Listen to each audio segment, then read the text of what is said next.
Hoy os vengo a hablar de algo que yo ya sé que tiene interés. Bueno, mejor dicho, yo no sé que tiene interés, sé que suscita interés, que es diferente a que lo tenga. Yo no seré capaz de hacer mucho seguramente por aportarle valor, pero sí os puedo decir que es de aquellas cosas que con muy poco el legislador consigue un gran eco mediático. Esto también es una habilidad del legislador, hay que reconocérsela. Antes de ayer nos desayunábamos algo parecido. El BOE de ayer publica el Real Decreto Ley 4/2020, que tiene ese mismo efecto, ¿no? Pequeño toque en el Estatuto de los Trabajadores, en este caso, como en el anterior, ni siquiera un artículo del Estatuto, un parrafito, una letra, la letra D del artículo 52 del Estatuto, en este caso se deroga. Y cómo es la técnica legislativa últimamente y cuánto tiene que ver con el marketing, con la sociedad esta de la información en la que vivimos, que el texto del Real Decreto Ley ocupa apenas media página y hay 4 páginas de exposición de motivos. O sea, al legislador le gusta explayarse a la hora de explicarnos, como si estuviera en una rueda de prensa, cuando en realidad no hay mucho que explicar. El legislador o cree que los absentismos justificados en los supuestos de baja por enfermedad pueden ser constitutivos de extinción objetiva, o cree que no. Antes había un legislador que creía que sí y ahora uno que cree que no. Pues no hay mucho más que explicar. Máxime cuando el Tribunal Constitucional muy recientemente acaba de pronunciarse en el sentido de que no es contrario a la Constitución. Luego, si no es contrario a la Constitución, la decisión es del legislador ordinario. Bueno, pues con esto pasa algo parecido. Le hemos dado vueltas y vueltas y vueltas. Todo esto modestamente arranca de actuaciones inspectoras en la línea de intentar paliar los efectos nocivos que tiene sobre el empleo, sobre las condiciones de trabajo y muy especialmente sobre la seguridad y la salud de los trabajadores y de las trabajadoras, el exceso de jornada. La jornada de trabajo es una condición de alguna manera infravalorada, genéricamente, también por los propios trabajadores.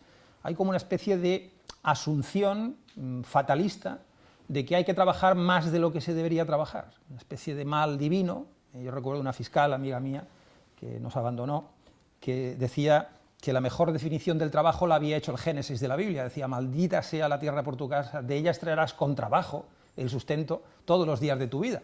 Luego, el trabajo en inicio es una maldición divina. Nosotros lo hemos ido dulcificando hasta el punto de que convertimos el trabajo en una de nuestras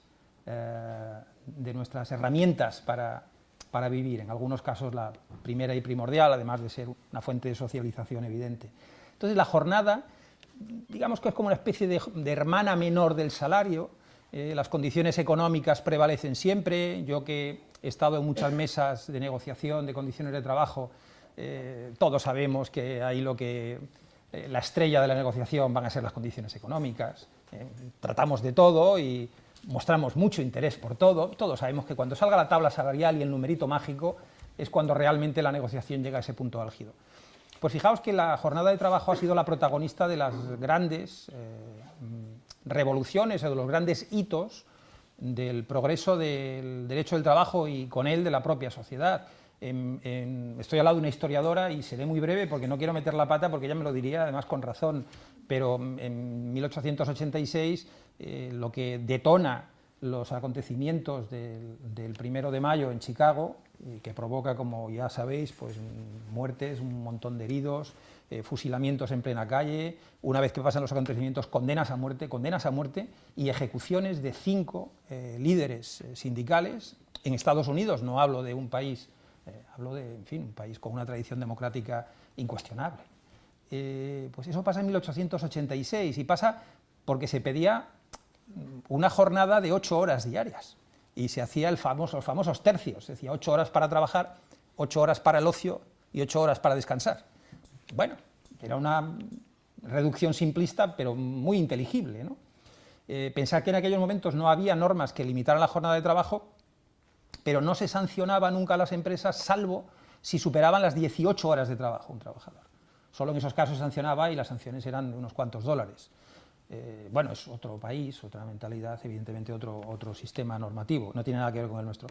En España, la asunción de la jornada de 8 horas en el año 1919 provoca la caída del conde Romanones, nada menos, que firma el decreto de la jornada de 8 horas e inmediatamente dimite, seguramente porque piensa que está haciendo una barbaridad, compelido por la famosa huelga de la canadiense aquí en Barcelona. Por lo tanto, la jornada de trabajo ha estado en el núcleo duro de todos los acontecimientos que han llevado o que han movido evoluciones o progresos en el derecho del trabajo y, como digo, en la propia sociedad. Bueno, y ahora estamos en otra pantalla. No hay un especial cuestionamiento de la jornada en cuanto a su dimensión, hay un cierto consenso, no sé si bien o mal asumido, de que parece que la jornada que tenemos establecida es una jornada razonable. Esto es algo que seguramente no discutiremos nosotros, nos lo hará discutir la tecnología, la evolución científica. Lo digo porque no va a haber tantas horas para tanta gente de trabajo dentro de no mucho tiempo. Entonces el cuestionamiento de la jornada quizá no venga por una reivindicación sindical, sino por una imposición tecnológica. Podría ser, si es así, bienvenido, por otra parte, ¿no? Siempre y cuando mantengamos al menos los estándares de calidad social que tenemos.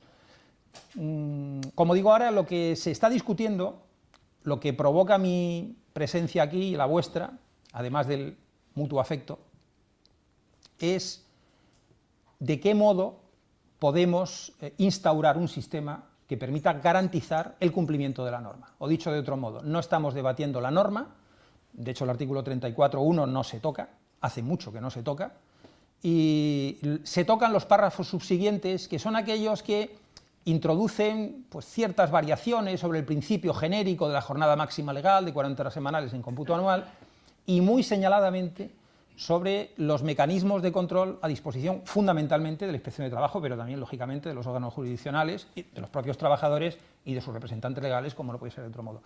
En todo caso, convendría no olvidar que la jornada de trabajo no es un derecho unívoco, que vaya únicamente en favor de los trabajadores. El control de la jornada de trabajo es un elemento esencial, nuclear, en toda organización empresarial. Yo cuando entro en debate profesionalmente con alguna empresa en este asunto y me dicen, no, es que nosotros no controlamos la jornada de nuestros trabajadores, digo, bueno, vamos a volver a empezar, porque yo de esa premisa no voy a partir nunca. O sea, yo de la premisa de que una empresa no controla la jornada de sus trabajadores no parto. Todas las empresas controlan las jornadas de sus trabajadores, todas, de un modo u otro. En ese debate sí podemos entrar. Ahora, si empezamos el debate partiendo de que una empresa no controla la jornada de sus trabajadores, mal vamos. Eso tiene mucho que ver con la reacción, en algunos casos furibunda, que ha tenido la norma. Ha habido una reacción de oposición, incluso una reacción visceral preocupante, porque en definitiva la norma lo que dice es que la información que tiene el empresario sobre la jornada tiene que ser una información compartida. O dice, no, es que se le imponen nuevas obligaciones al empresario. No, el empresario siempre ha controlado la jornada de trabajo. Lo que ha cambiado es que ahora lo que sabe el empresario lo queremos saber en la inspección. Lo quieren saber los jueces y lo quiere saber el comité de empresa. Es que es lo único que ha cambiado realmente. Claro, para que eso sea así, habrá que establecer un sistema que tenga garantías, especialmente de fidelidad y inalterabilidad, que permita que esa información sea una información asumible, una información veraz, en la medida de lo posible. Pero insisto, no es tanta reforma. Sé que suscita muchísimo interés, porque todo lo que tiene que ver con estas cosas suscita interés, pero siempre digo lo mismo. Esto es como las normas del tráfico. Un debate sobre el control de las normas del tráfico es muy árido. Ahora, sobre cómo se aplican, cómo se las saltan o no las saltamos en algunos casos, o cómo asumimos de una manera prácticamente generalizada que hay determinadas partes del Código de la Circulación que no se cumplen porque es un acto plurimo, es decir, porque no se cumple ninguno. Pues entonces, si entramos en esa dinámica, es más peligroso. Los datos que ha dado el Instituto Nacional de Estadística del último semestre, segundo semestre de 2019, indican una bajada significativa del número de horas extraordinarias. Yo añadiré del número de horas extraordinarias que dicen que hacen, porque el Instituto Nacional de Estadística hace una muestra estadística, no parte de datos directos de las empresas, sino que lo que mira es pues, distintos parámetros, entre otros las propias manifestaciones que hacen sus oleadas de encuestas. Bueno, pues rápidamente algunos han ido a decir, no, es que eso es por la desaceleración económica. Bueno, será por lo que sea, pero la norma entra en vigor en mayo y el primer semestre entero con la norma baja el número de horas extras. Alguna relación causa-efecto parece que pudiera haber, o por lo menos deberíamos planteárnoslo. Bueno, haré un recorrido muy rápido por cosas que ya tenemos en común, porque a todos los que estáis aquí, como en la mili, el valor se os supone, tenéis un título que dice que todo esto ya lo sabéis, por lo tanto voy a hacer un recordatorio. Tan seguro estoy de que es así que no voy a hacer ninguna pregunta de control. Doy por hecho que lo sabéis, simplemente lo digo en voz alta para recordarlo entre todos. La jornada máxima anual en España es de 40 horas semanales en cómputo anual. Este añadido, que se introdujo en los años 90, permitió la implementación de la llamada jornada flexible. Por cierto, hay bastante confusión en esos términos, ¿no? En la distribución irregular de la jornada flexible, las horas extras. La jornada ordinaria es de 40 horas semanales en cómputo anual.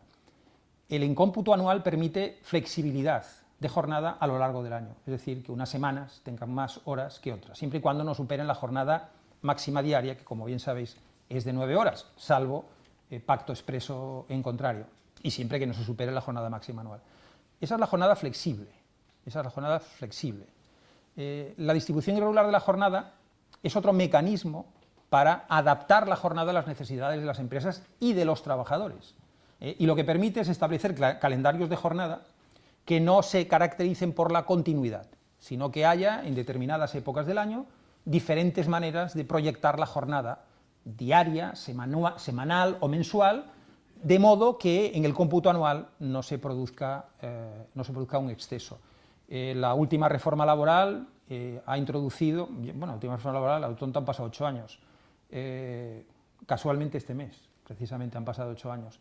La última reforma laboral, que es la de 2012, como bien sabéis, lo que hizo fue establecer por ley un mínimo de distribución irregular de la jornada, que es del 10%, que incluso se puede incrementar por convenio colectivo, y hay sectores que lo han incrementado, y esto permite a las empresas adaptarse mejor a las condiciones del mercado, y a los trabajadores debería también permitirles adaptarse mejor a sus necesidades personales o familiares.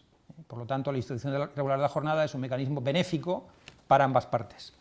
Las horas extraordinarias no. Las horas extraordinarias no son un mecanismo de distribución irregular, a pesar de que, insisto, en esto hay mucha confusión. Las horas extraordinarias son excesos de jornada. O sea, una hora extraordinaria es una hora por encima de la jornada máxima establecida en el Estatuto de los Trabajadores de 40 horas semanales en cómputo anual. Por lo tanto, no es un mecanismo de distribución irregular, es un exceso de jornada. Por eso el legislador las limita y establece mecanismos de control específicos para ella, que ahora quedan enturbiados por la nueva norma, porque ya teníamos mecanismos de control de la jornada. Lo que pasa es que a la vista de unas resoluciones judiciales, a las que luego me referiré, pues quedaron empequeñecidos. Entonces el nuevo legislador, porque no olvidéis que esto lo hace un legislador que acababa de llegar prácticamente, desde las primeras grandes normas que se aprueban, pues esa intromisión del legislador es para generalizar el control. El legislador anterior, al menos en la interpretación que hace el Tribunal Supremo de la norma, entendía que solo se debía compartir esa información con los órganos de control cuando se producen excesos. Por lo tanto, no cuando hay flexibilidad, no cuando hay irregularidad, solo cuando hay exceso. Por lo tanto, flexibilidad, irregularidad y excesos son cosas diferentes. La jornada se computa desde el principio hasta el final. Ya sé que algunas de las dudas que traéis aquí es precisamente eso. ¿Qué es el principio? Bueno, los filósofos llevan preguntándose qué es el principio toda la vida y aún no nos lo han dicho. Por lo tanto, difícilmente yo podré deciros cuál es el principio. El principio es el momento en el que el trabajador entra dentro de la esfera organizativa y directiva del empresario. Pero decir esto y no decir nada es lo mismo. Porque claro, me vais a decir, bueno, eso es cuando sale de casa, o eso es cuando llega, o si viaja, eso es cuando va en el coche, y si va al extranjero, en el avión, está en la esfera organizativa. Bueno, yo responderé con mis orígenes gallegos, la respuesta correcta es depende. Claro, depende de cómo sea el modo en el que el trabajador, o mejor dicho, cómo es el modo en el que la empresa interfiere en el tiempo del trabajador en ese momento. Claro, ya os voy a dar algunas sentencias, pero las sentencias, tanto las europeas como las españolas, navegan con dificultad, porque es un mar muy complejo para navegar. Entre otras cosas porque la casuística es inmensa, y si me lo permitís añadiría, ese punto de picardía latina nos lleva también a situaciones difícilmente comprensibles, al menos desde el punto de vista de la racionalidad. Espero que no me falle la voz, pero es probable que ocurra.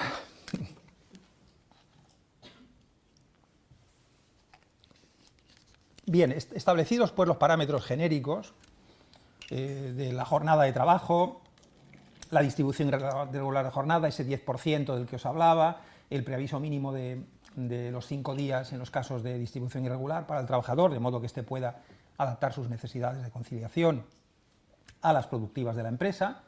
El intervalo de 12 horas entre jornadas, claro, en el intervalo de 12 horas luego os traeré una sentencia muy interesante que lo que viene a determinar es desde cuándo debe comenzar el cómputo del intervalo, y la sentencia lo que dice es desde que el trabajador deja de estar a disposición de la empresa. Lo digo porque, claro, una cosa a veces es el final de la jornada y otra cosa es cuando el trabajador deja de estar a disposición de la empresa. No os niego que aquí hay un amplísimo espectro sobre el que no tenemos ninguna capacidad de control, que es el trabajo, lo que antes se llamaba el trabajo a domicilio, que ahora llamamos trabajo a distancia. El trabajo a distancia es un trabajo extraordinariamente difícil de controlar y normalmente en perjuicio de los derechos de los trabajadores, a veces en beneficio también. Lo digo porque también he visto trabajadores muy enfadados con la nueva norma. Dice, ¿ahora va a saber el empresario la jornada que hago? Bueno, esa pregunta es una pregunta peligrosa, porque si te preocupa que el empresario sepa la jornada que haces, algo hay que no...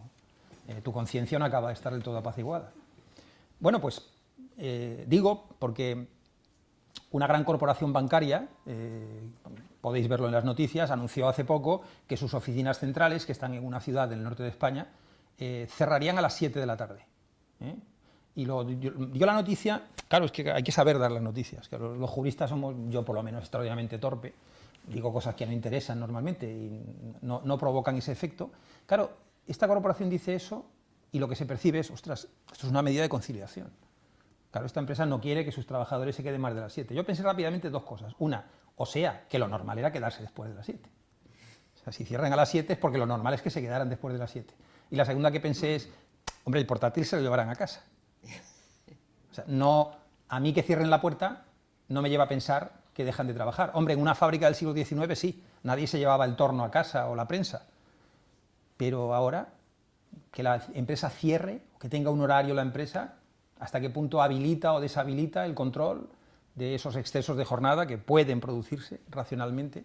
Hay una manera muy perversa de inducir la jornada, que es el establecimiento de un objetivo, de un target, de la consecución de una meta.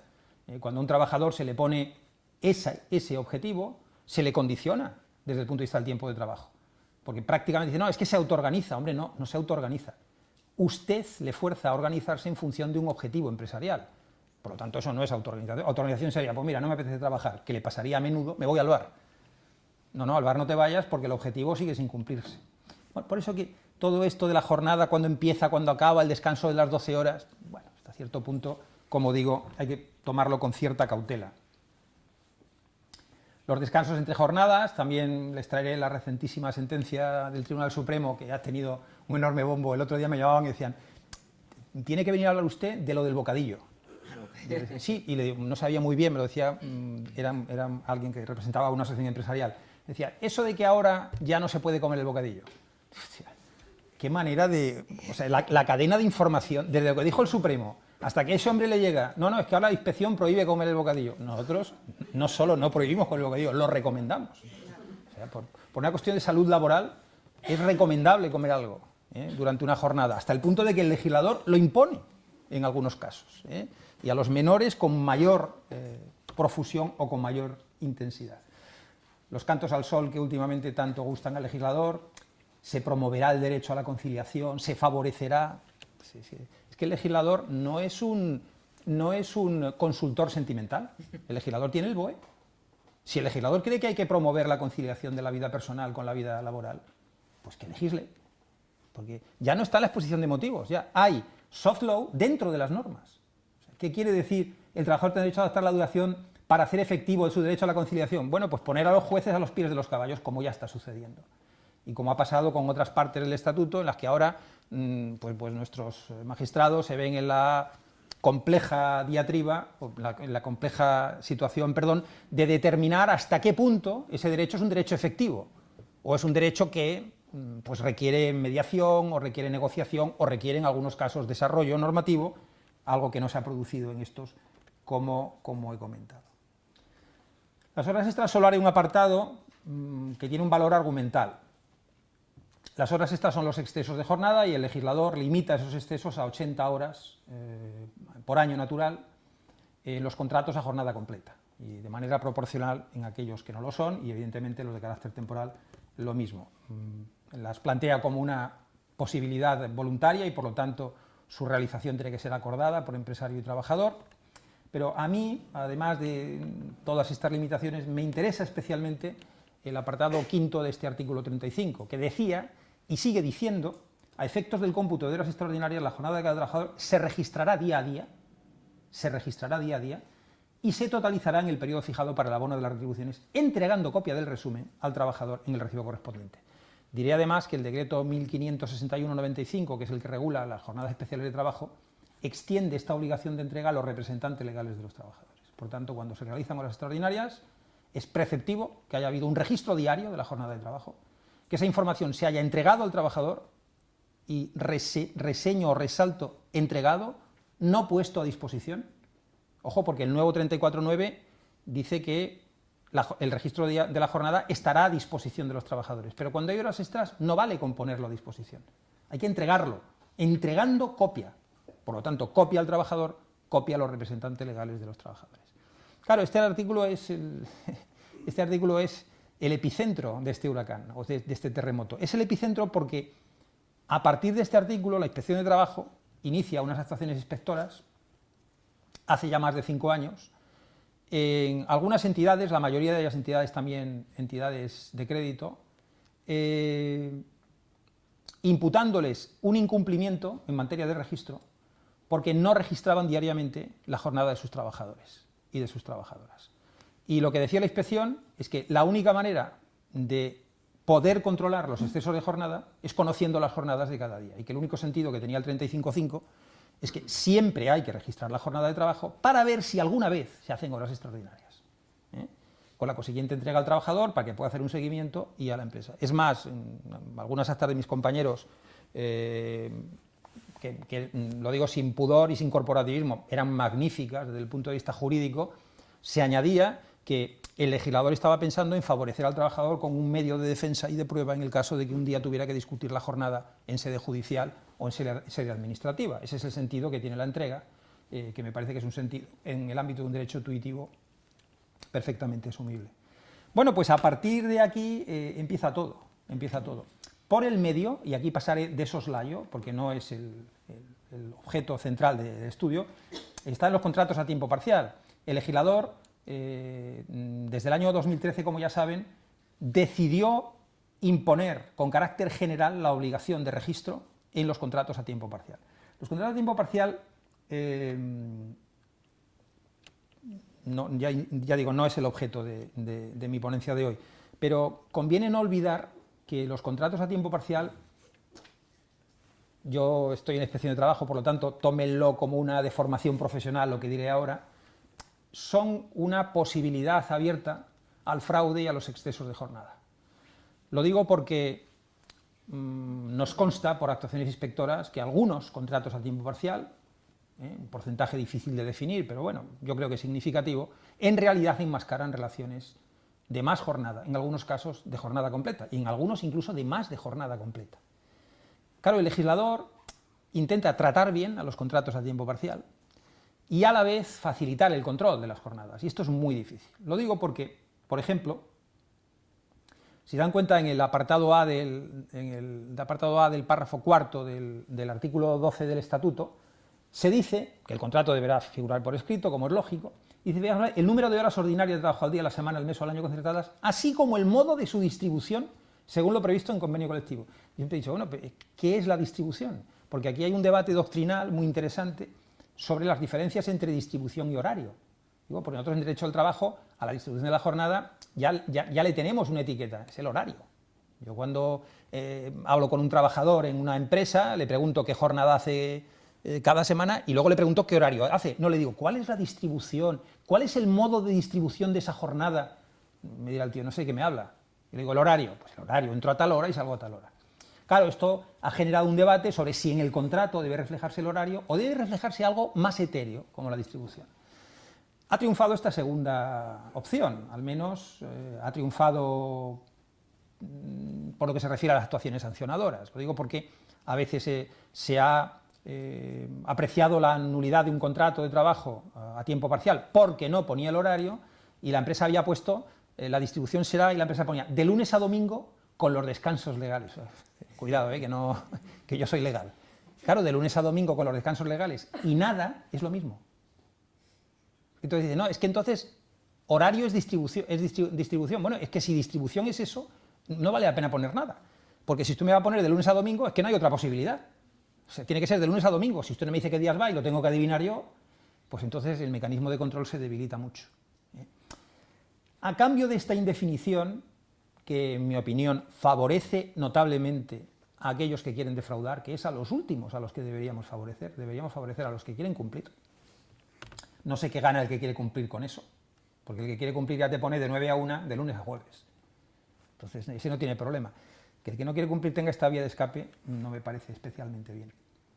Pero lo relevante está en el apartado C, la compensación de esa, en mi opinión, excesiva generosidad por parte del legislador, está en ese apartado C, cuando dice que la jornada de los trabajadores a tiempo parcial se registrará día a día, se totalizará mensualmente y se entregará copia al trabajador con el recibo de pago de salarios, distinguiendo las horas ordinarias de las complementarias en el periodo de que se trate.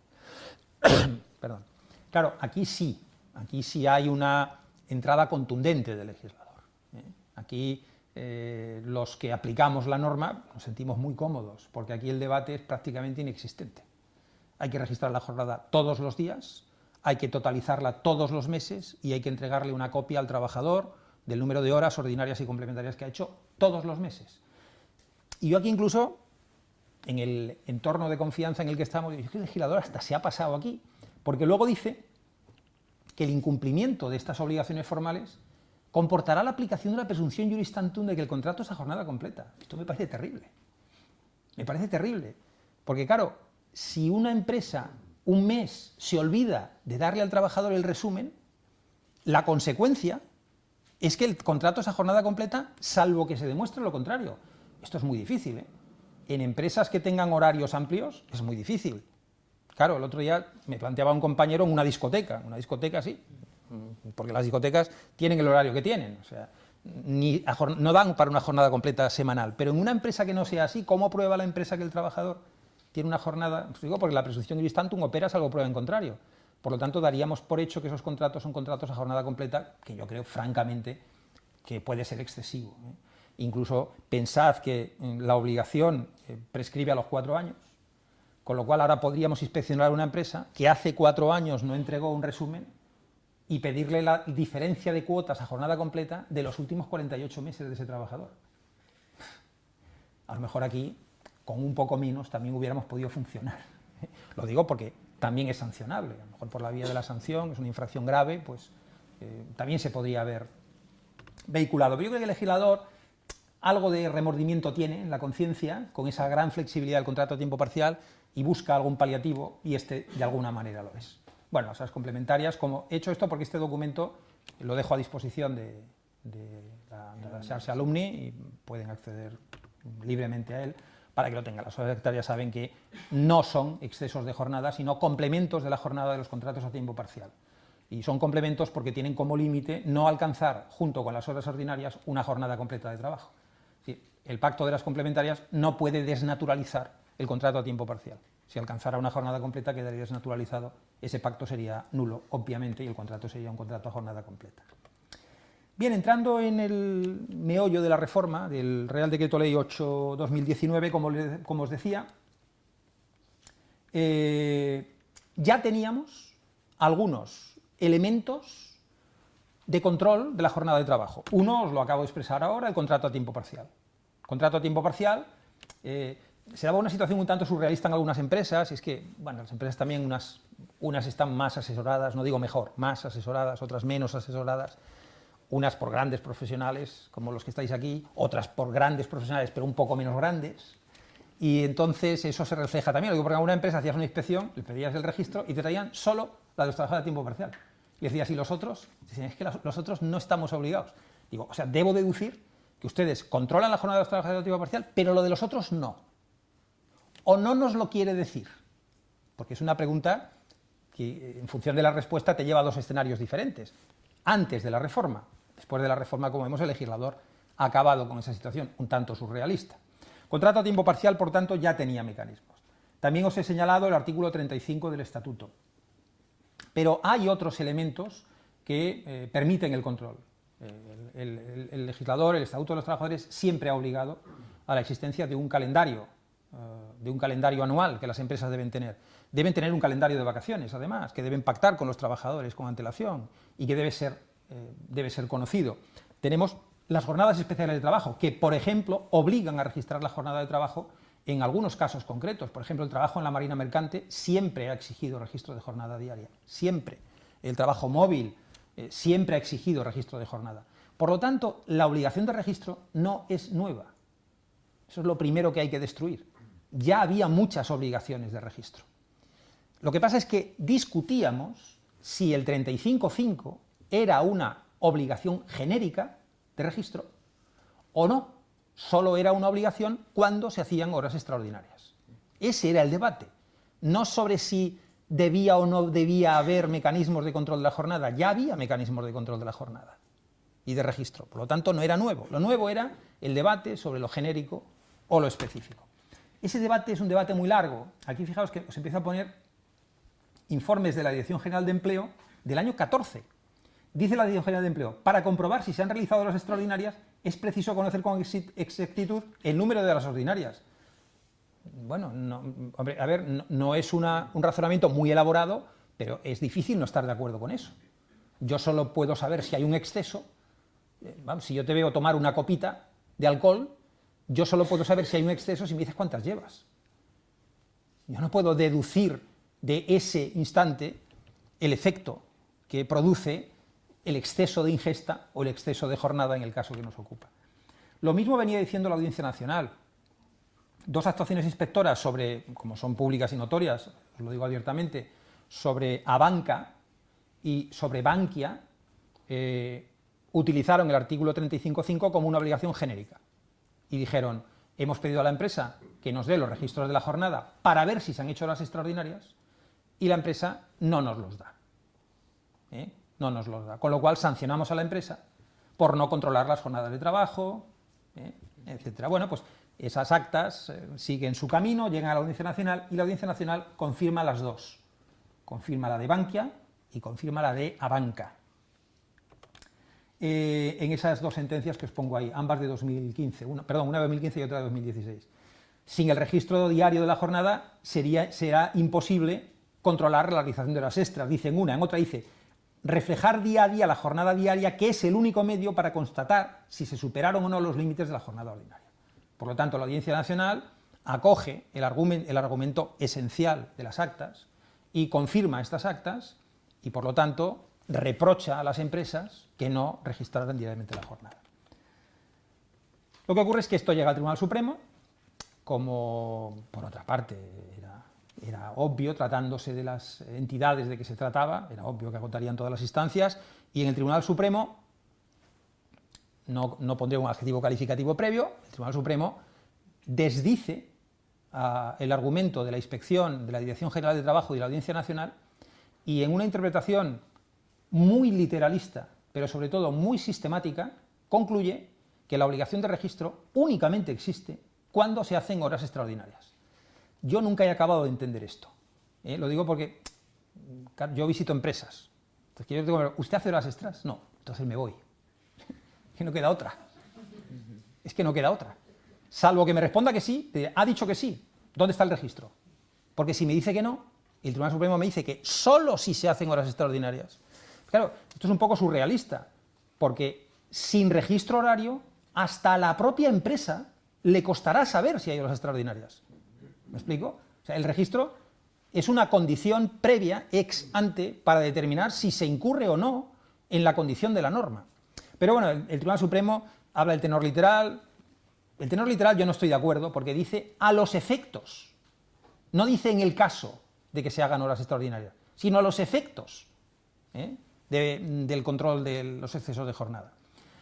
Los antecedentes históricos, bueno, aquí con toda la humildad y la modestia del mundo, los referentes históricos que hace el Tribunal Supremo en este caso, desde el punto de vista estrictamente jurídico, no son muy precisos. Lo digo porque se citan algunas sentencias que no van en la línea del argumento de la sentencia. O yo no he sabido encontrar en los fundamentos de derecho de esas sentencias que se citan el argumento que pretende la Sala. Pero insisto, es el Tribunal Supremo y poco más a decir. La legislación sistemática es muy potente. De hecho, hay dos argumentos que son muy potentes en las sentencias del Supremo. Uno es la sistemática. Tiene razón el Supremo en que la norma está en el artículo 35. Y si fuera una norma general debería estar en el 34. Lo digo porque el 35 lleva por título las horas extraordinarias y el 34 lleva por título la jornada de trabajo. El sitio correcto hubiera sido el artículo 34. También os digo que si cada vez que el legislador coloca donde no debe un precepto debemos dejar de aplicarlo, igual nos cargamos medio estatuto. Porque el legislador, ya sabéis que cuando, yo creo que en los consejos de ministros está el ministro de Trabajo con una cosa y le dice al de Pesca, vas al BOE, llévame esto. Y te meten en la ley de pesca, es que y todas las leyes son de reformas urgentes en el ámbito administrativo, social, fiscal, financiero y tal. Rebuscas allí y acabas encontrando una modificación del estatuto o algo que, claro, en el corto plazo vale, pero al cabo de unos años piensas, ¿esto dónde lo metieron? ¿Dónde metieron aquello de tal, ¿no? Ahora hay otra táctica que es la del desparrame normativo en reales decretos leyes. Lo digo porque la otra táctica tenía problemas luego de constitucionalidad porque el Tribunal Constitucional valoraba en su conjunto la norma, el Real Decreto Ley. Entonces, la extraordinaria y urgente necesidad debería predicarse de la totalidad del contenido, y esto tenía tachas de constitucionalidad. Tachas que tampoco el legislador se toma especialmente en serio, la verdad sea dicha. Pero bueno, ahora tienen la táctica de sacar píldoras. Entonces, estamos en febrero y llevamos 4 reales decretos leyes, ¿no? El año pasado hubo 18, con 2 elecciones, un gobierno de transición, 18 reales decretos leyes. O sea que más de una vez al mes en este país hay una situación de extraordinaria y urgente necesidad. Yo lo que diría es que vivimos una situación de extraordinaria y urgente normalidad. Es que otra cosa no se puede decir a la vista de la forma en que se producen las normas. Esa es una de las importantes. Y la otra muy importante para mí, la teleológica, allá cada cual, es la sancionadora. Tiene razón el Supremo en que la Ley de Infracciones y Sanciones del Orden Social, el Real Decreto Legislativo 5/2000, que conocen muy bien, no incluía como tipo específico infractor la falta de registro. Nosotros sancionábamos por el incumplimiento de las obligaciones en materia de jornada, pero no existía una referencia específica a la omisión del registro, algo que sí ha corregido la nueva norma. Yo creo que esa parte es fuerte de la sentencia y nosotros sabíamos que era una parte débil de nuestra argumentación. Saben que en derecho sancionador aplicamos los principios de derecho penal, por lo tanto, unos principios muy garantistas, y uno de los más importantes es el principio de tipicidad. Entonces, claro, aquí la tipicidad de la conducta todos sabíamos que flojeaba, porque recurríamos a un precepto con un grado de indefinición impropio de una norma sancionadora. Por lo tanto, por ahí yo creo que la cosa va bien. Concluye el Tribunal Supremo 2 cosas. Uno, que no se exige el registro de la jornada para algarabía y alborozo de los recurrentes.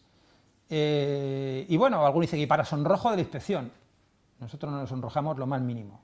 Nosotros replegamos velas, esperamos a que pasara la tempestad y ha vuelto la calma, como no podía ser de otro modo.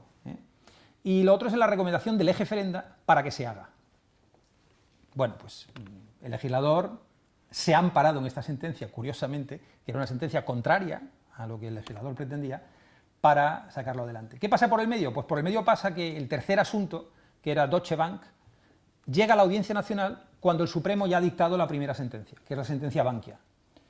Cuando llega a la Audiencia Nacional, la Sala de lo Social hace algo llamativo. Yo, claro, no es mi disciplina y por lo tanto tampoco me puedo pronunciar con gran conocimiento de causa, pero en vez de someterse al criterio del Tribunal Supremo, lo de Bankia fue jurisprudencia al poco tiempo con la sentencia a Banca, en cuestión de un mes sentó jurisprudencia al Tribunal Supremo, en vez de someterse a la jurisprudencia, plantea una cuestión prejudicial al Tribunal de Justicia de la Unión Europea.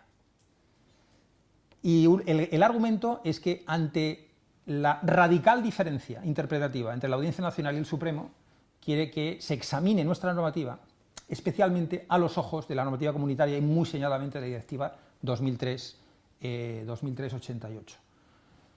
Bueno, pues algo insólito sí que es, no sé esto el Tribunal Supremo si sentó bien, sentó mal, que la Audiencia Nacional haga estas cosas, las hace, y esto pasa por el filtro del abogado general, que en este caso fue el señor Petruchela, que concluye, el informe del abogado general es demoledor, porque dice en primer lugar que la normativa europea impone la obligación de establecer o implantar un sistema de cómputo de la jornada laboral, que los Estados miembros solo tienen libertad para elegir qué sistema, pero no para negar la obligación de que haya un sistema. Y en otro de los apartados dice algo tremendo, dice, fíjense al final, dice, de esta última disposición resulta que el órgano jurisdiccional remitente debe inaplicar esa normativa nacional. Está llamando al desacato al órgano juzgador. Dice, no cumpla usted una normativa que niega la existencia de un sistema de control, porque la existencia de un sistema de control es consustancial a los límites de jornada que la normativa europea garantiza y que los Estados miembros deben cumplir. Bueno, pues la sentencia, a la vista de ese informe, no sorprendió a nadie. En el asunto C-5518, el Tribunal de Justicia de la Unión Europea falla el 14 de mayo del año 19, que se oponen a una normativa de un Estado miembro, las normas comunitarias. Según la interpretación de esa normativa adoptada por la jurisprudencia nacional, no impone a los empresarios la obligación de establecer un sistema que permita computar la jornada laboral diaria realizada por cada trabajador. Luego lo que dice es que nuestra normativa contraviene la normativa europea porque es preceptiva la existencia de esa obligación de registro.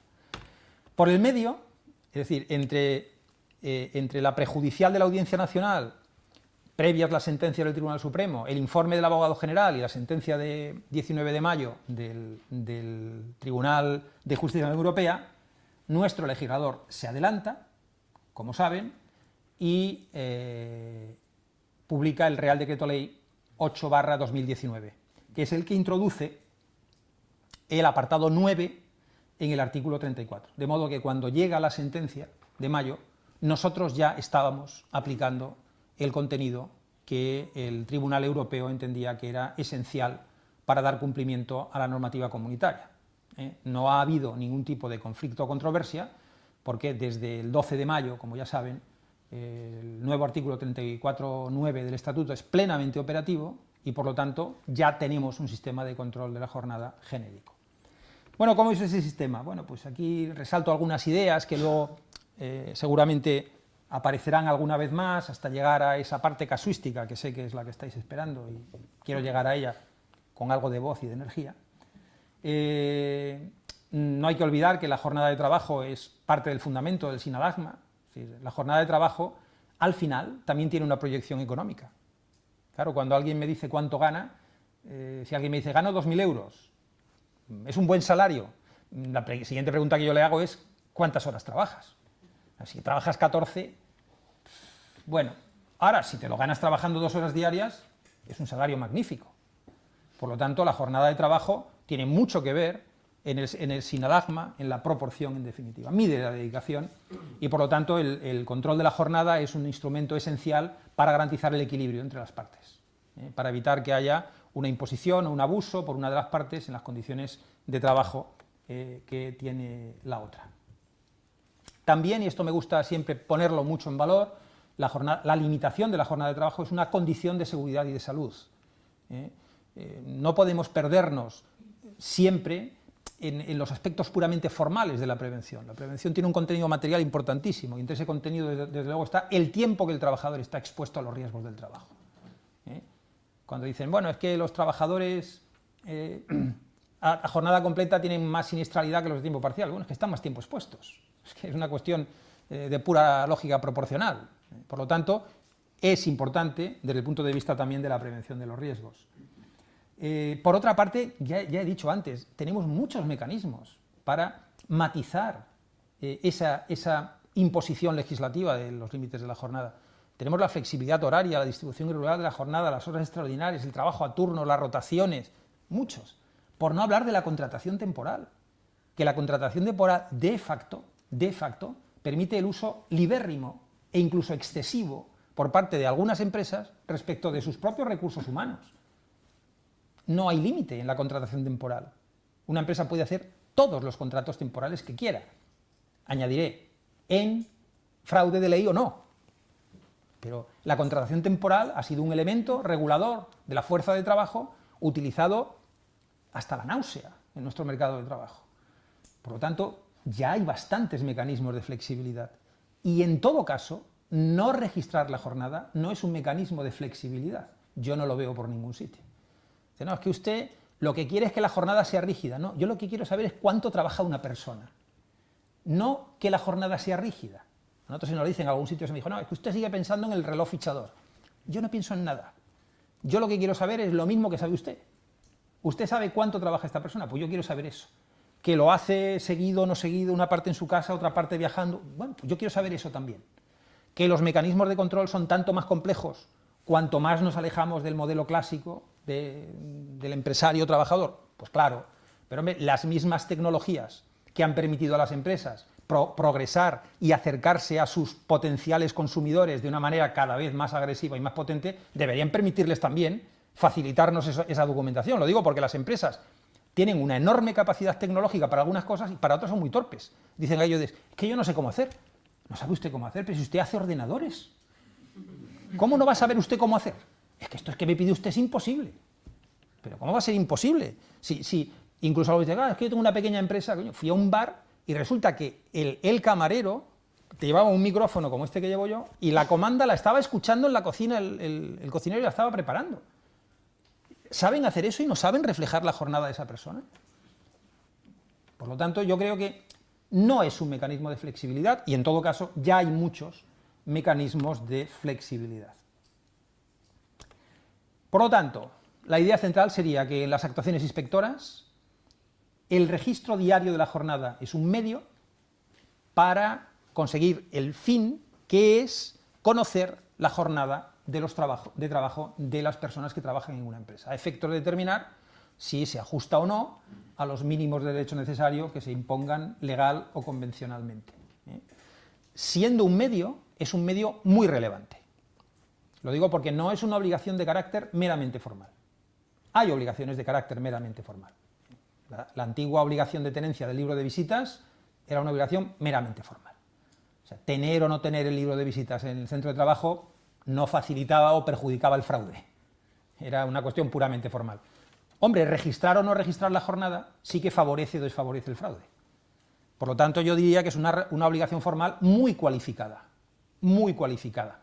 Si me va a sancionar usted porque no tengo un papel. No, le voy a sancionar porque no tiene un papel que me permitiría saber si usted cumple o no cumple una norma. Por lo tanto, es un dato relevante, formal, pero relevante.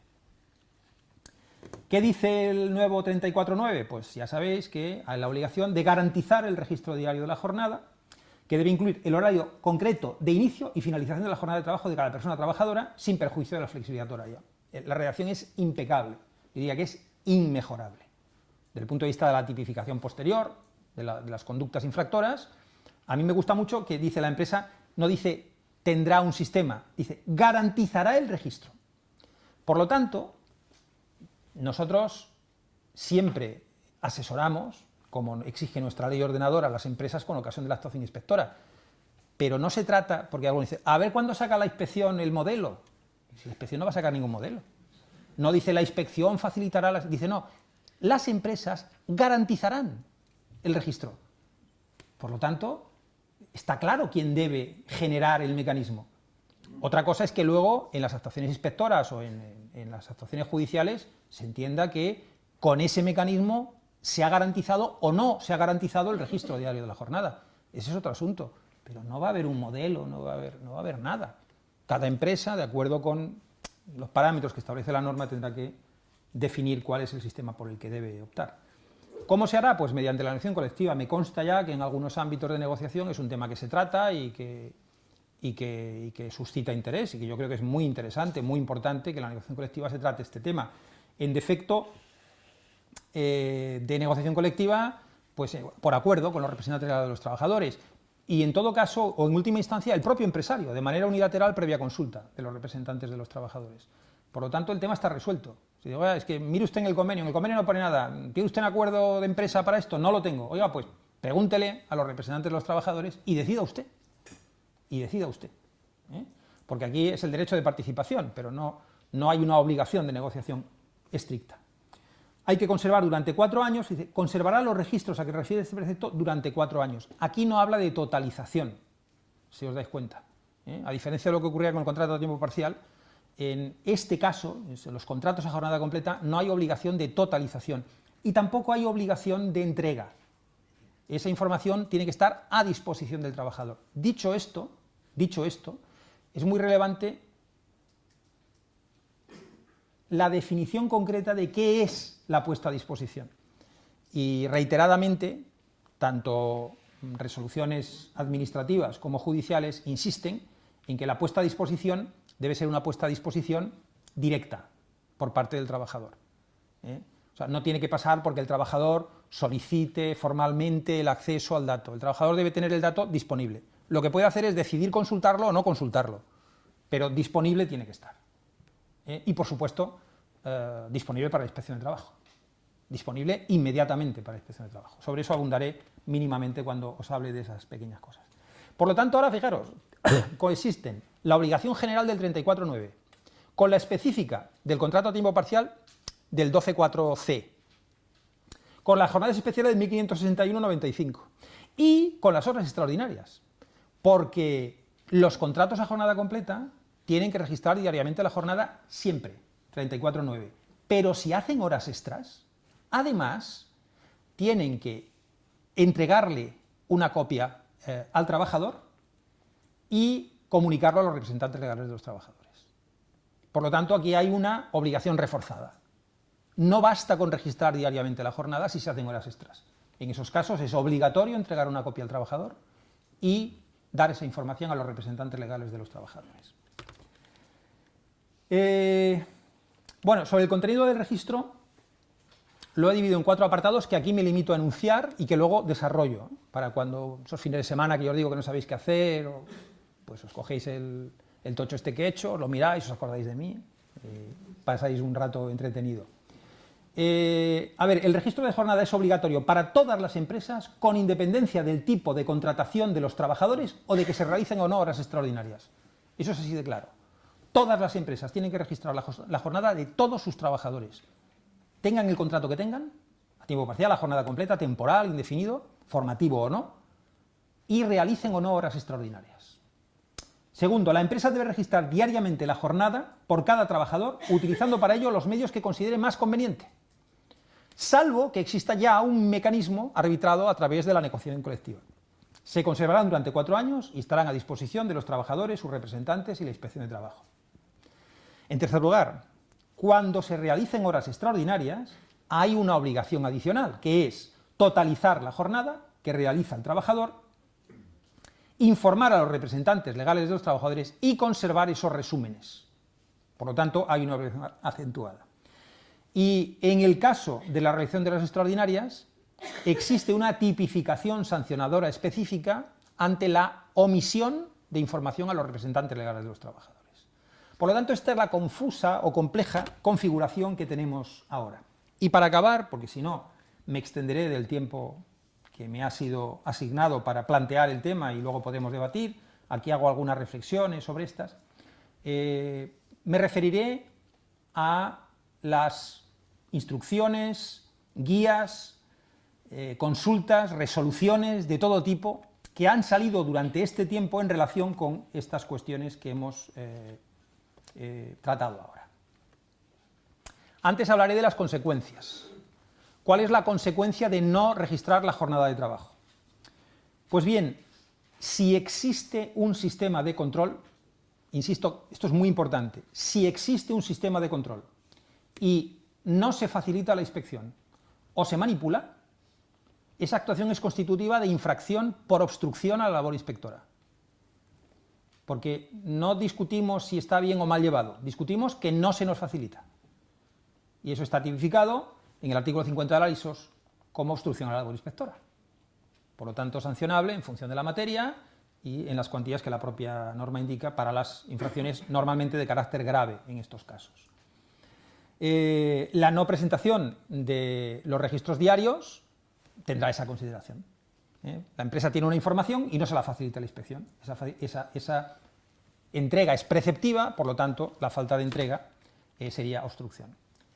Si la empresa carece de un sistema de registro, no incurre en obstrucción. Nosotros no podemos sancionar a una empresa porque no nos facilita algo que no tiene. Lo que procede en esos casos es o el requerimiento o el acta de infracción. Es decir, Cuando, por ejemplo, las circunstancias concurrentes hagan pensar que la falta de registro no encubre un incumplimiento material, eso se deduce pues, de otros elementos de investigación que se llevan a cabo en la actuación inspectora, por ejemplo, pues, las declaraciones de los trabajadores, el informe que nos puede hacer la representación legal de los trabajadores, los antecedentes de la propia empresa, la adecuación entre el modelo productivo de la empresa y la plantilla que tiene. Es tanto más probable que haya excesos de jornada cuanto más desajustada esté la plantilla. Dicho de otro modo, si hay dos empresas que producen lo mismo y una lo hace con la mitad de trabajadores, es mucho más probable que en esta haya excesos que no en la otra. Porque si obtienen el mismo rendimiento productivo, puede haber otras causas, la eficiencia, la tecnología, pero bueno, es un dato indiciario. Si todos estos datos indiciarios no conducen a pensar que hay un defecto material y la empresa se halla en un proceso de implantación del sistema, pues quizá el requerimiento es más recomendable que el acta de infracción. La empresa, por ejemplo, nos aporta actas de reuniones con el comité en las que se está tratando este tema. Y además ningún trabajador reporta excesos de jornada, el modelo productivo se ajusta a la plantilla. Bueno, en estos casos el requerimiento podría ser. Y si no, el acta de infracción. Ahora sí, en el 7.5, que, si os dais cuenta, os he puesto en negrita, ya dice, habla de la transgresión de las normas en materia de registro de jornada. Ese registro de jornada lo introdujo el Real Decreto Ley 8/2019. Antes no existía, porque antes íbamos directamente a la transgresión de las normas en materia de jornada, que era una tipificación pobre. Lo sigue siendo para el resto de cosas, pero es difícil tipificar mejor, también lo tengo que reconocer. Por lo menos ahora tenemos una tipificación muy precisa que nos conlleva esa infracción. Esa infracción es grave y por lo tanto la sanción es de los 626 a los 6.250 euros que establece la propia Ley de Infracciones y Sanciones en el orden social. Por lo tanto, la primera opción es que tenga registro y no lo facilite, eso es una obstrucción. La segunda es que no tenga registro, en ese caso puede haber requerimiento o puede haber acta de infracción, pero también constituye infracción la no garantía del registro. Y esto sería, que es muy común en la práctica, tener sistemas que no garantizan el registro. ¿Por qué pueden no garantizar el registro? Por ejemplo, pues porque el instrumento que se ha utilizado no es un instrumento fiable. Por ejemplo, hojas sueltas. Hojas sueltas no, eso no garantiza, porque no permite trazar. Tiene que haber trazabilidad, tiene que haber una secuencia, y esa secuencia se tiene que poder percibir autónomamente. Por ejemplo, mecanismos de configuración ex ante. Hay empresas que dicen, tenemos un cuadrante, lo hacemos todos los viernes para la semana siguiente. El cuadrante no es el registro. Yo luego quiero saber si lo que dice el cuadrante está pasando. El cuadrante es una previsión ex ante. Nosotros necesitamos configuraciones ex post. Por lo tanto, a veces el medio, a veces el sistema, a veces la llevanza del sistema. Un sistema que garantice el registro tiene que ser un sistema inalterable, ni por parte del trabajador ni por parte de la empresa. Lo digo porque ahora hay muchas apps, muchos programas. Uno pregunta un día, ¿y el Excel? Joder, el Excel. No me puede preguntar el Excel. El Excel llego yo y apunto lo que me dé la gana. Ahora, una hoja de cálculo blindada, cerrada, secuenciada, con firma electrónica, pues a lo mejor, yo no soy informático, pero una cosa que yo pueda modificar, no vale. Y eso también es constitutivo de infracción, porque la obligación, recordad, es garantizar el registro. En este caso, el tipo infractor sería no garantizar el registro. Y no vale decir, es que nosotros teníamos un sistema, pero ese sistema no garantizaba el registro. Era manipulable, era alterable, estaba constituido ex ante, el método o el sistema o el mecanismo era ineficaz, en definitiva, no cumplía. Y también cabe la posibilidad de sancionar, en este caso por el 7.7 de la LISOS, la falta de comunicación a los representantes legales de los trabajadores. Esto normalmente, estas actuaciones, en la práctica totalidad de los casos, se llevan a cabo previa denuncia de estos representantes hasta la inspección. Ellos tienen el derecho genérico a conocer esta información y fortalecido en estos casos. 626 a 750, la reincidencia, etc. Bueno, y aquí llegamos a los dos ámbitos. El criterio técnico 101/2019. Sobre los criterios técnicos ya sé que visitáis a diario la página de la inspección, no hace falta que abunde en ese asunto, pero bueno, ya sabéis que hay un apartado, tal como tenéis la página delante, así, a este lado de la izquierda, que es criterios técnicos. Ahí se publican los criterios técnicos que la autoridad central de la inspección considera que se deben publicar. Lo digo porque los criterios técnicos no son fuente del derecho y no obligan.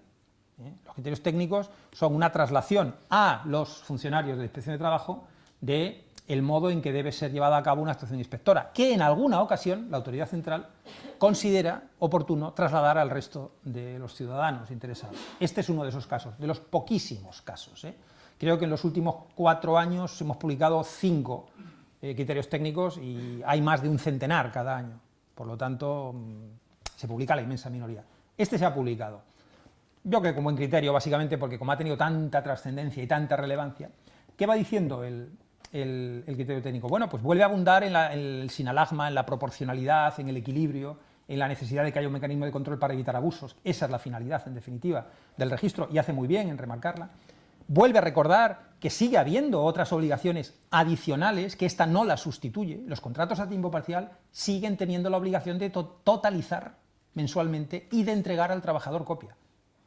Por lo tanto, esta obligación, las demás no se subsumen en esta, las demás sobreabundan con esta. ¿Cómo tiene que ser el sistema? Pues fijaros los 5 elementos que da la inspección: objetivo, fiable, veraz, inalterable y respetuoso con el derecho a la intimidad de los trabajadores. Esto es muy importante porque nuestra Ley Orgánica de Protección de Datos, como ya sabéis, ha incorporado la reciente normativa comunitaria, el Reglamento Comunitario del 16, nuestra Ley Orgánica 3 de 2018, pues ha incorporado algunos elementos que son especialmente relevantes en esta materia. Se debe conservar durante 4 años. Esta conservación también debe ser fiable, veraz y accesible. No solo el registro diario, los registros que se conservan también tienen que ser fiables, veraces y accesibles. Si hay una visita de inspección, no basta con mostrar el fichaje de ese día. Hay que mostrar el de ese día y el de los 4 años anteriores, inmediatamente. Entre otras cosas, porque para deducir la presencia de un exceso de jornada, normalmente hay que recurrir a registros anteriores. Yo que un señor hoy lleve trabajando 9 horas, no me conduce a pensar que tiene un exceso de jornada. Necesito más información, esa información normalmente está en registros anteriores. El régimen sancionador, como os decía. Luego la guía. La guía salió el día 12 de mayo y salió, bueno, yo no sé para qué se meten en estos sembrados, lo digo con sinceridad, porque si ya sabes que va a salir mal. Van a salir con la lupa, van a ver qué has puesto, qué no has puesto, qué has querido decir, qué no has querido decir. A ver, la guía esta suscitó algunas cuestiones más o menos relevantes. Una respecto del personal de alta dirección. El personal de alta dirección está fuera de la obligación.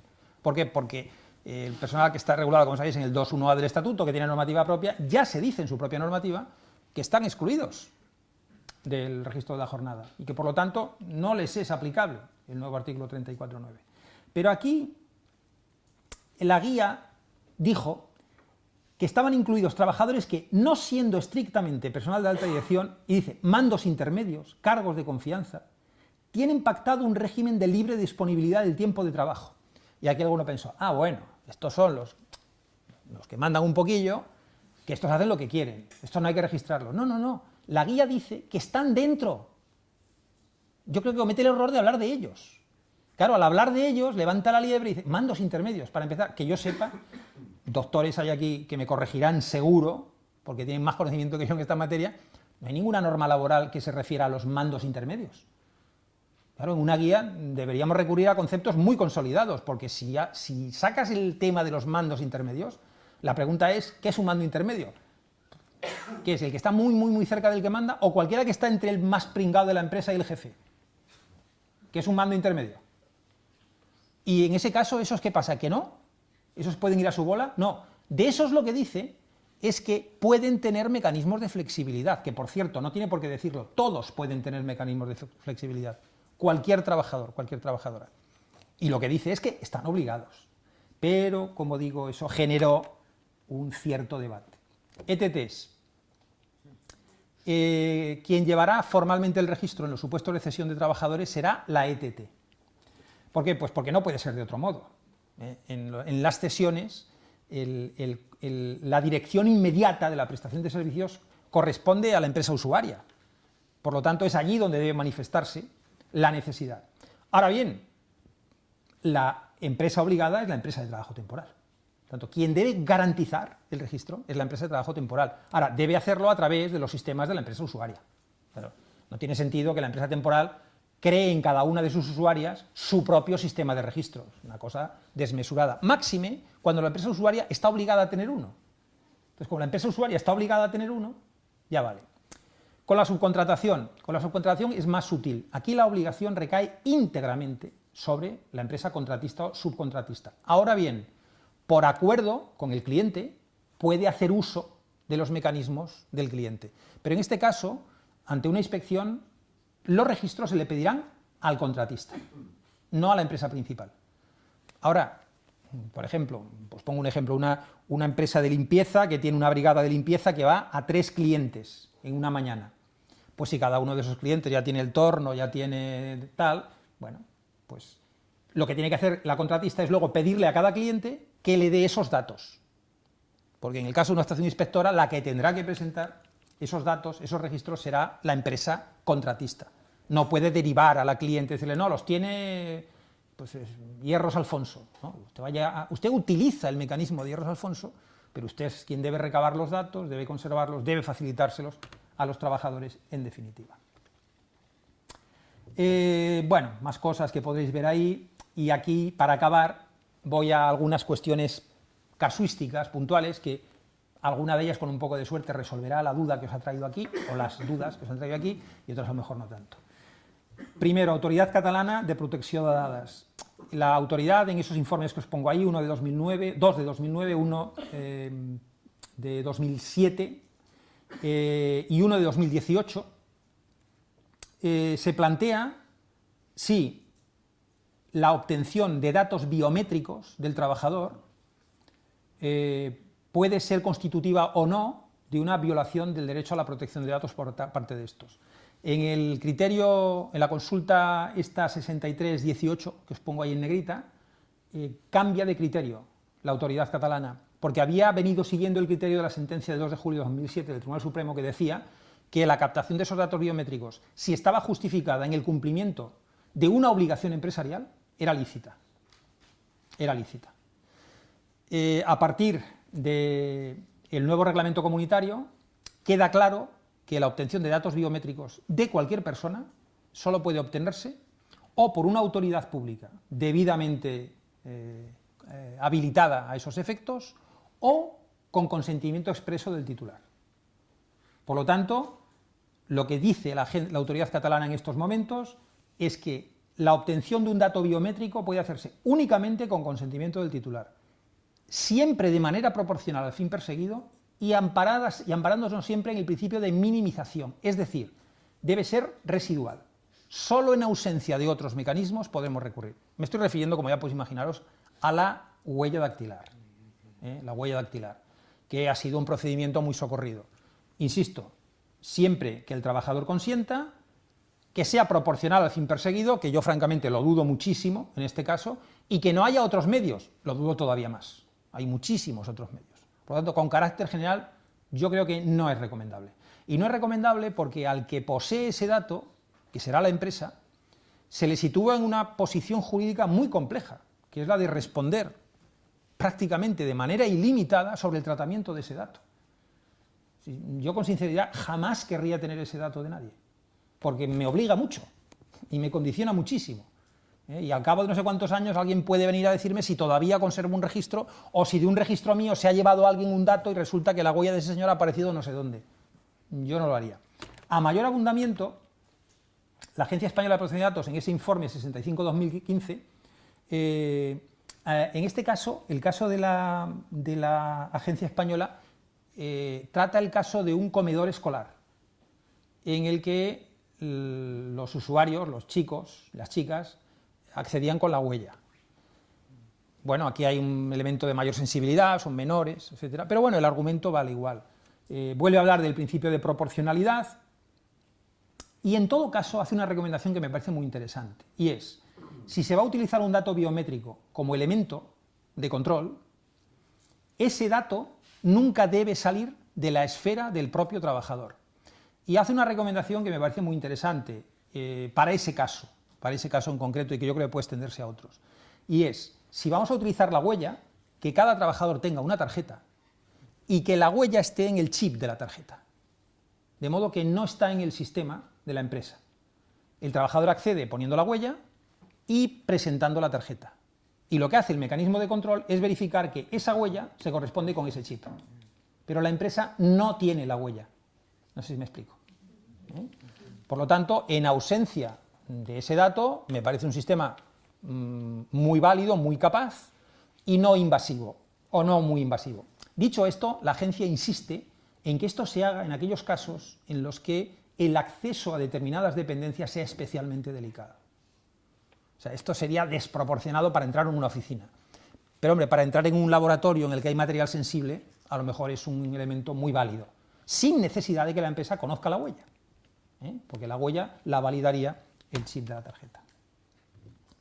Y algunas sentencias que les sonarán. La sentencia Worten, que es esta sentencia de 2013, esta sentencia tiene una parte muy interesante por lo que se refiere al concepto genérico de protección de datos, y dice que los sistemas de verificación y control del registro de la jornada de los trabajadores invaden la intimidad de los trabajadores y, por lo tanto, deben entenderse comprendidos dentro del concepto de dato personal.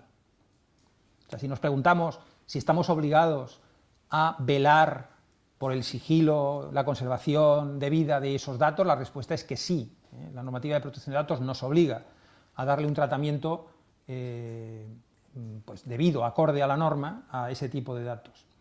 La segunda es cómo se deben consultar esos datos. En este caso de Worten hubo una actuación de la Inspección de Trabajo portuguesa y no sé, en ese momento en la tienda, Worten es, supongo que lo conocéis, ¿no? Es tipo el MediaMarkt, pero es portugués.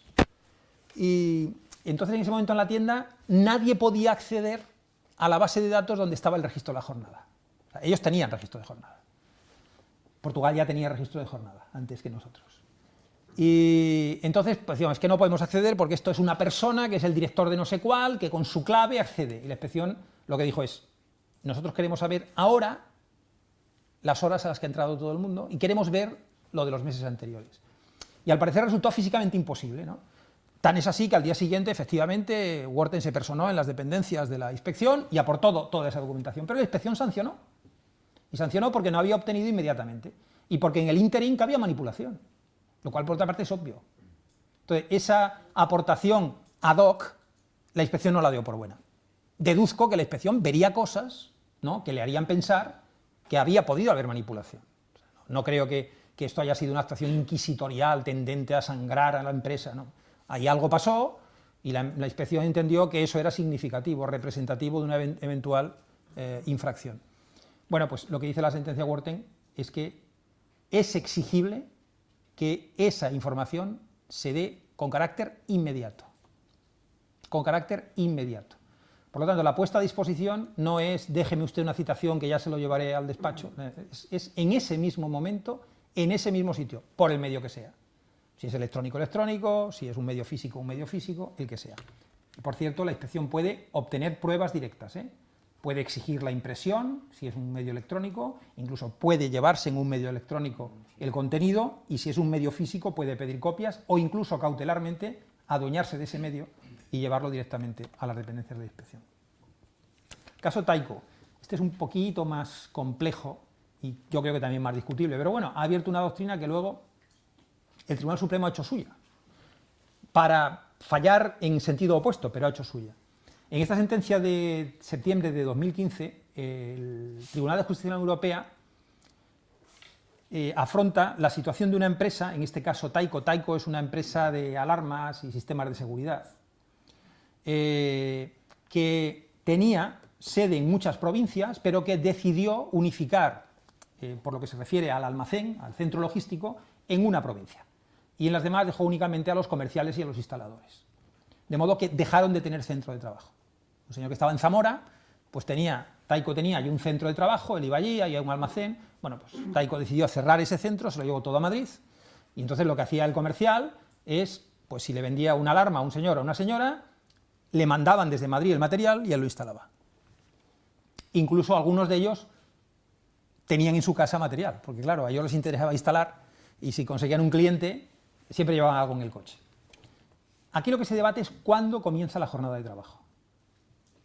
Para Tyco, la jornada de trabajo comienza cuando esos señores entran en el primer cliente. Y para ellos comienza cuando salen de su casa.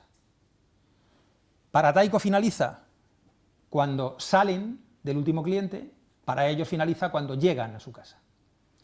Y el tribunal le da la razón a los trabajadores.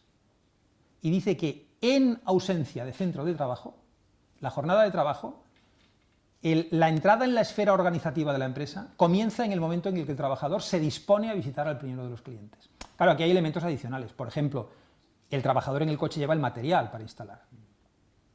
Por lo tanto, la entrada en la esfera organizativa de la empresa parece más evidente. Y es verdad que no tienen un referente físico, no tienen un centro de trabajo. Y en este caso, esta sentencia, que fijaros es de septiembre de 2015, se dice que debe computarse el tiempo de trabajo desde que salen. Claro, uno de los argumentos de Tyco es, ¿y esto yo cómo lo sé? Bueno, pues la respuesta es, pues usted verá. Usted tiene el poder de dirección, decida usted cómo controla la jornada de sus trabajadores. Poco después, en diciembre, 3 meses después, sale la sentencia Eulen, que es esta de 1 de diciembre. Y aquí el Tribunal Supremo lo que hace rápidamente es coger la sentencia Tyco, porque Eulen en este caso era personal de asistencia domiciliaria. Eulen es una empresa, bueno, en cierto modo multiservicios, aunque la mayoría de los servicios que da son servicios personales, la mayoría. Y entonces ellos dijeron, nosotros como Tyco, o sea, a mí que me compute cuando salgo de mi casa, no cuando llego al primer domicilio. Y el Tribunal Supremo dice que no es aplicable la doctrina Tyco, porque en este caso sí hay centro de trabajo físico. El hecho de que el trabajador pase o no por el centro de trabajo no condiciona que el inicio de la jornada se produce o cuando llega al centro de trabajo o cuando llega al primer domicilio, nunca cuando sale de su domicilio. Por lo tanto, aquí no prospera esa pretensión y aquí tenemos que entender que el trabajador sale de su casa y vaya al centro de trabajo o vaya al primer domicilio, eso no es tiempo de trabajo, a diferencia de lo que ocurrió con la sentencia Tyco. Esta sentencia es buenísima, la de los bomberos belgas. Bélgica no está teniendo mucha suerte últimamente en el TJUE. Sí, porque también aquella sentencia de discriminación por obesidad, creo que también eran belgas, está quedando regular en algunas cosas. Pues esta sentencia plantea la cuestión de las guardias y es una excusa perfecta para que el TJUE, en un discurso que a mí me parece magnífico desde el punto de vista técnico, recuerde que solo existen 2 conceptos, y esos 2 conceptos, en materia de jornada de trabajo, esos 2 conceptos son tiempo de trabajo y tiempo de descanso. Que eso es imperativo con la Directiva 2003/88 y que los Estados no pueden crear un tercer concepto. Lo que viene a decir es, no hay tiempo de trabajo, tiempo de descanso y guardias. Las guardias son o tiempo de trabajo o tiempo de descanso. En esa línea lo que dice es, lo que hay que ver es si el trabajador, las guardias en definitiva son tiempo de disposición. El trabajador está a disposición de la empresa. Aquí lo que dice la sentencia es, hay que ver cuánto interfiere eso en la esfera privada del trabajador y cuánto afecta a su libertad de movimientos, a la elección del ocio o a su conciliación personal y familiar. En el caso de los bomberos belgas, durante las guardias localizadas, tenían la obligación de presentarse en el cuartel de referencia en un tiempo máximo de 8 minutos. 8 minutos, algo que es lógico, porque claro, si está quedando al monte, dice, es que me pilla usted en Tarragona, que esperen, el que esperen aquí no vale. Entonces, es lógico que tengan 8 minutos, pero lo que dice el tribunal es, si tienen que estar a 8 minutos del esto, están en la esfera organizativa de la empresa. Están en la esfera organizativa de la empresa, no pueden disponer de su tiempo libremente. Por lo tanto, eso es tiempo de trabajo. Claro, son empleados públicos. Claro, aquí a los belgas se les ha girat feina, porque a ver cómo hacen, porque todas esas horas que ellos no computaban, las pagaban, aquí no era un tema de eso, las pagaban, pero lo que dicen estos es, páguemelas usted como excesos de jornada. Claro, no me las pague como guardia localizada, eso es jornada, yo quiero el dinero correspondiente a la jornada, y si me paso de la jornada con eso, pues son horas extras. Altadis, Altadis, bueno, Tabacalera quizá os suene más. No es lo único, pero el núcleo duro es Tabacalera. Aquí se trata de los llamados eventos comerciales fuera de la jornada de trabajo, que además en el propio convenio de empresa se nombraban así.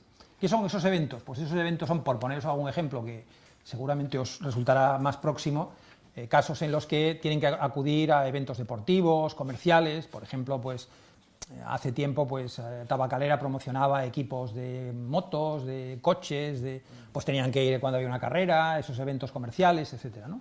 Bueno, pues en esos casos la empresa computaba las 12 horas de descanso desde el final de la jornada, porque algunos de estos eventos estaban dentro de las 12 horas siguientes al final de la jornada. ¿Me explico? Acababan la jornada y antes de que pasaran las 12 horas tenían que ir al evento.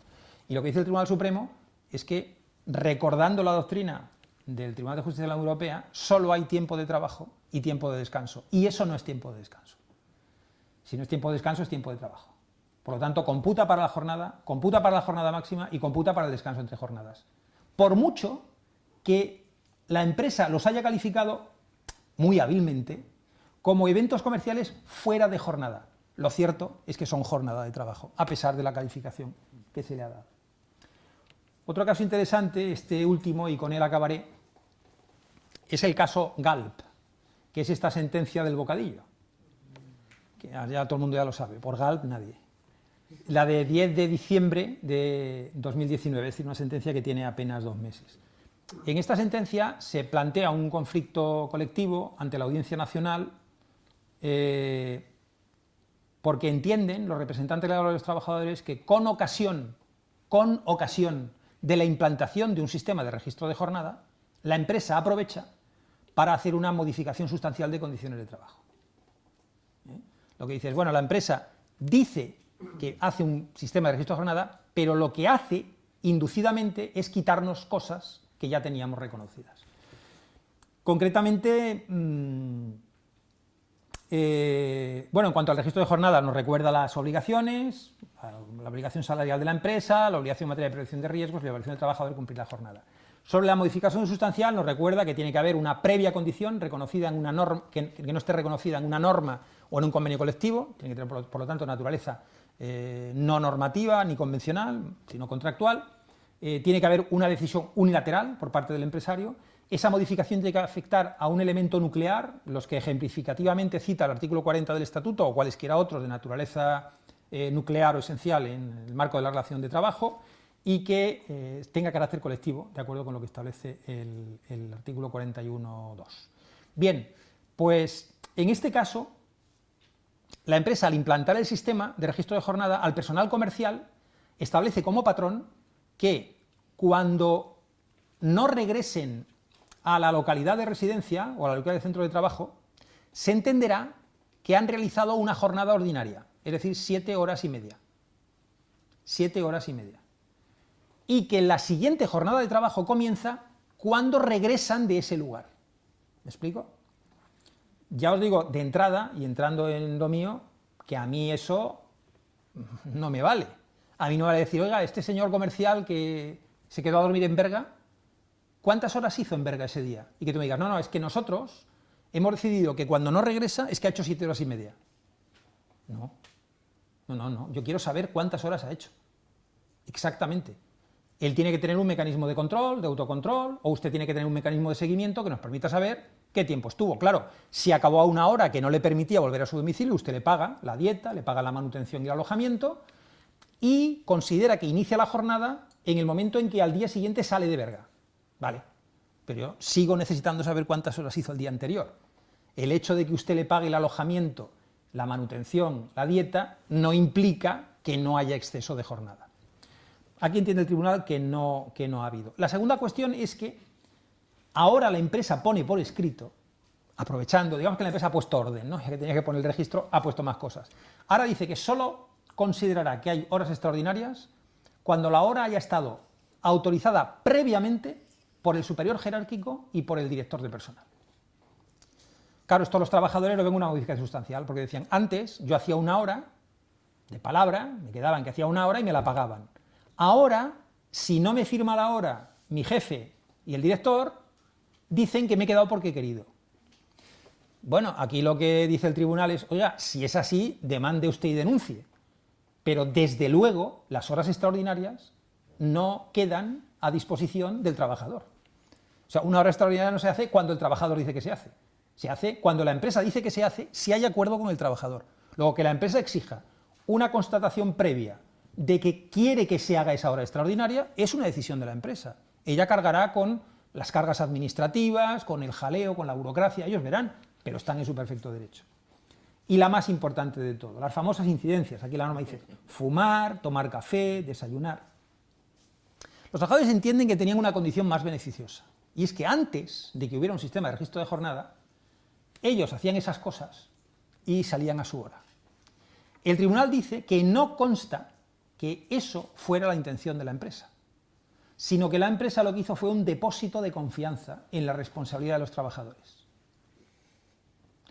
Bueno, pues es lo que dice la empresa, es lo que dice el tribunal, y la empresa lo que dice, no, yo confiaba en que la gente era responsable, y si salían a fumarse un cigarro 5 minutos, luego esos 5 minutos se los devolvían a la empresa con trabajo. Y ahora lo que hago es saberlo al minuto, de modo que cuando salen y cuando entran tienen que fichar y desfichar. Claro, ¿dónde está el límite? Es difícil. A ver, el criterio técnico, el nuestro de 2019, dice que cuando hay una pausa establecida en convenio colectivo, en principio, debe entenderse que esa es la práctica. Por lo tanto, que haya una omisión del registro o no registro de esa pausa, si está en convenio colectivo, digamos que hay una vis atractiva del convenio hacia el cumplimiento de la norma. Yo tengo mis matices a esa cuestión, pero lo dice nuestro criterio técnico.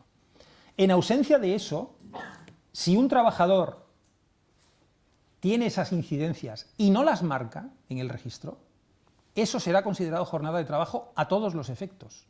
Dicho de otro modo, si un trabajador sale 5 veces a fumar y esos son 25 minutos, y se come un bocadillo y esos son otros 25 minutos, si al final de la jornada lo añade y eso no se ha marcado en el registro, ese día habrá hecho 8 horas y 50 minutos.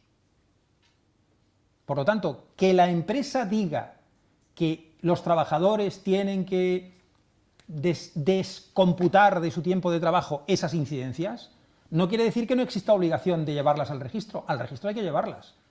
Lo digo porque por mucho que me diga una empresa es, mire, esta señora fuma. Bueno, fuma, ¿dónde está? Aquí me sale que ella entró a las 8 y paró 1 hora y ha salido a las 5:50. Luego a mí me salen, descontando la hora que veo que ha fichado la hora de comida, me salen 8 horas 50. Es que sale a fumar mucho, es que se come un bocadillo. Bueno, pues habrá que entrar ahí. Esto ha caído muy mal, y ha caído muy mal porque es verdad que, sobre todo en estas empresas de cierta dimensión, había una especie de pacto no escrito, en el cual, aquella definición que decían del comunismo, ¿no? Yo hago como que trabajo y tú haces como que me pagas. Bueno, pues sería, yo hago como que, en fin, o sea, yo hago como que no veo que de vez en cuando sales a fumar y tú, si un día tienes que pencar, te quedas y te callas, ¿no? Y en ese pacto tácito iban haciendo. Por eso la sentencia, yo creo que acertadamente, más que de confianza, yo diría que era una relación de mutuo entendimiento, ¿no? A la empresa le salían los números, a los trabajadores parece que no les importaba, iban haciendo. Claro, la empresa lo que dice es, no, yo quiero saber. Bueno, si quiero saber, a alguno le va a molestar, lo digo porque a alguno igual sale muy, muy retratado, y supongo que eso tampoco es agradable. Pero bueno. Bien, y con eso acabo mi intervención y quedo a vuestra disposición. Ha sido un auténtico placer. Muchísimas gracias.